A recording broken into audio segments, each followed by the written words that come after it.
Hello everyone, স্বাগতম সবাইকে। আজকের এই ক্লাসটিতে আমি আলোচনা করব এরিথমেটিক মিন, জিওমেট্রিক মিন আর হারমোনিক মিন কখন সমান হয় এই বিষয়টি নিয়ে। এটি এইচএসসি 2025 সালের একজন শিক্ষার্থী আমাকে দিয়েছে, তো মূলত তার জন্য ভিডিওটি করা।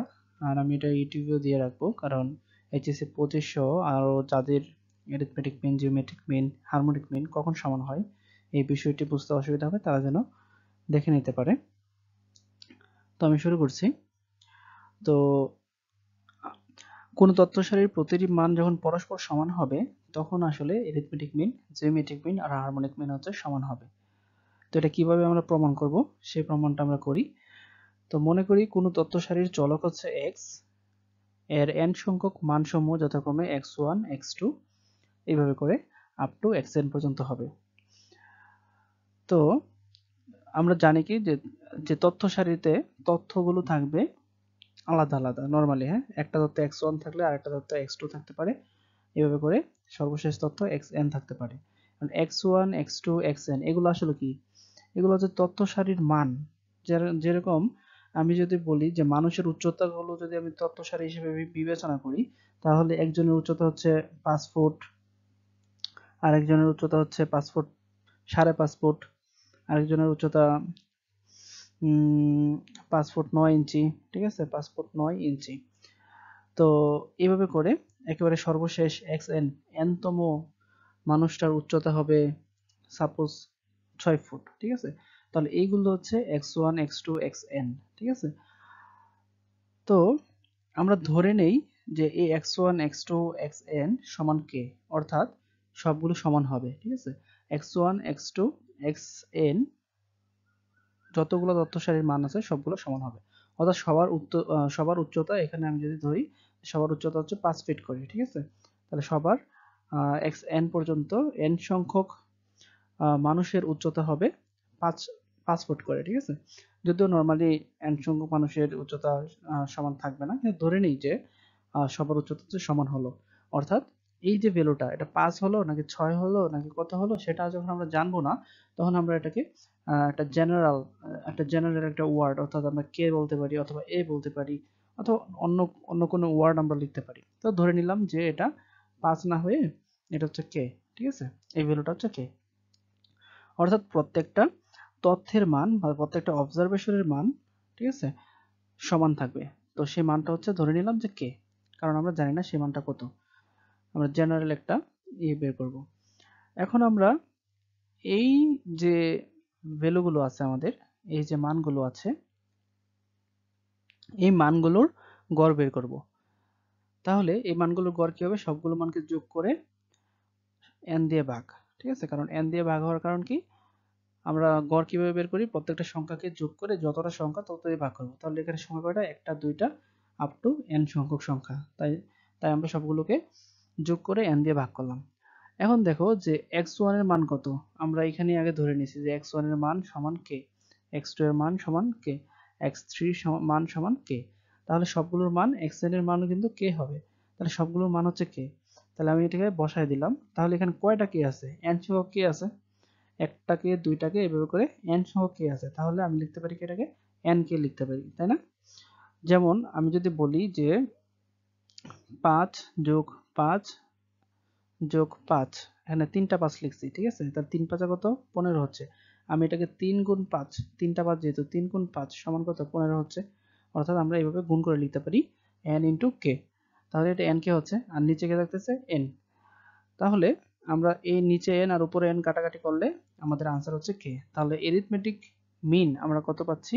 k পাচ্ছি। এখন আমরা এটার জিওমেট্রিক মিন দেখব, বা গাণিতিক গড় মানে এরিথমেটিক মিন, জিওমেট্রিক গড় মানে হচ্ছে জ্যামিতিক গড় মানে হচ্ছে জিওমেট্রিক মিন, ঠিক আছে। তো জ্যামিতিক গড় যে ফর্মুলা, সে ফর্মুলাটা হচ্ছে সবগুলো অবজারভেশন বা সবগুলো তথ্যকে আমরা গুণ করব, গুণ করে উপরে পাওয়ার দিব 1 বাই যতটা অবজারভেশন তত, ঠিক আছে। তার মানে 1 by n।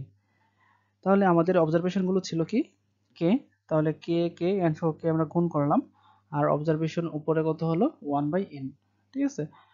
Observation 1 by n এখানে ছিল, সো এটা আমরা জাস্ট এখানে নামাই দিলাম। এখন এই কে into k into k into k, ঠিক আছে, যতটা কে থাকবে সেটা আমরা কিভাবে লিখবো, কে টু দি পাওয়ার যতটা থাকবে তত ভ্যালুটা, ঠিক আছে, যদি 5টা থাকে তাহলে n এর ভ্যালু 5, যদি 6টা থাকে n এর ভ্যালু 6, তাহলে কে টু দি পাওয়ার n এইভাবে লিখবো।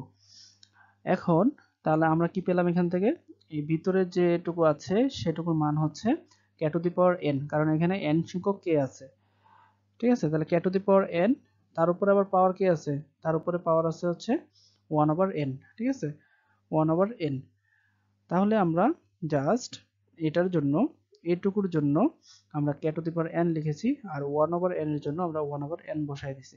এখন যদি এরকম থাকে একটা পাওয়ারের উপর, সবটার উপর আবার আরেকটা পাওয়ার, তাহলে এই দুইটা পাওয়ার হচ্ছে গুণ হয়, তাহলে n আর হচ্ছে 1/n এটা হচ্ছে গুণ হবে, তাহলে n ইন্টু 1/n, এটা গুণ হলে কি হবে, n কাটা থাকবে, তার মানে 1 হয়ে যাবে, তার মানে উপরে কে টু দি পাওয়ার 1 অর্থাৎ কে আসতেছে, তার মানে আমরা জিওমেট্রিক মিন অর্থাৎ জ্যামিতিক গড় কে পেয়েছি।